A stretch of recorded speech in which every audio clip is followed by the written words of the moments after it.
Dragi naši orkestrovci, sretan vam Božić! Večeras vas vodimo u tu tihu, hladnu noć. Noć u kojoj se i najmanje biće može osjećati važno. Udobno se smjestite jer slušamo jednu jako poučnu priču o crnoj ovci u betlehemskoj štalici. Ovce su, kao što svi znaju, uglavnom bijele. Ali u jednom stadu, pored bijelih ovaca, našla se jedna crna kao ugljen. Kad bi prolazila poljem, rugali su joj se: "Ti si crna ovca, sramotiš nas. Zbog tebe naše stado izgleda kao bijelo platno koje ima crnu mrlju na sebi." Stalno je slušala prigovore. "Kakva si to? Zašto nisi bijela poput nas? Odlazi, ti si nevrijedna."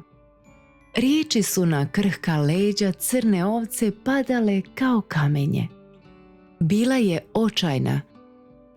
Kako više nije mogla podnositi izrugivanje i mučenje, otišla je u brda, sama.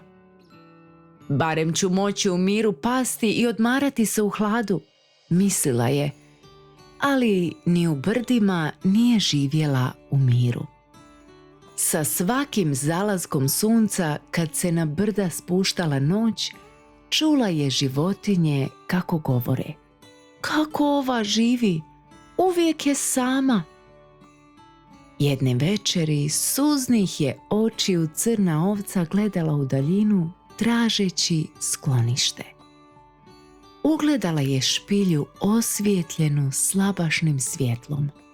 "Odspavat ću unutra," pomislila je i potrčala. Trčala je kao da je netko progoni. "Tko si?" upitao ju je jedan glas na ulazu.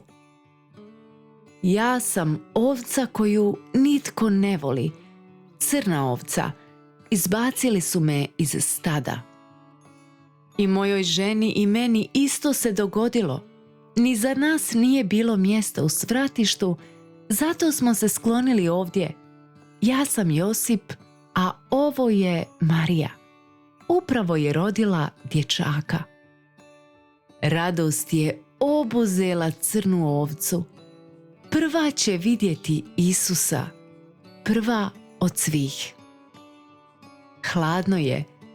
Dopustite mi da se približim i da ugrijem dijete." Marija i Josip se pogledaše i nasmiješiše. Ovca se približila što je bliže mogla djetetu i grijala ga svojom toplom vunom.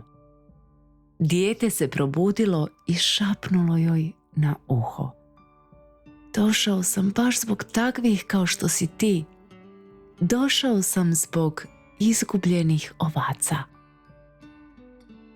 Ovca je radosno zablejala, a anđeli na nebesima zapjevaše: "Slava na visini Bogu, a na zemlji mir stvorenjima njegovim." Dragi naši orkestrovci, nadamo se da je i vaše srce osjetilo toplinu ove priče. Crna ovca, ona koju nitko nije prihvaćao, postala je prva koja je smjela ugrijati malog Isusa. Prva koja je čula njegovu riječ. Pouka je jasna. Nitko nije manje vrijedan. Svaki čovjek nosi posebnu ljepotu koju Bog vidi. Čak i onda kada je drugi ne vide. S ovim lijepim mislima orkestar se za večeras oprašta s vama. Želimo vam lijepu i mirnu božićnu noć.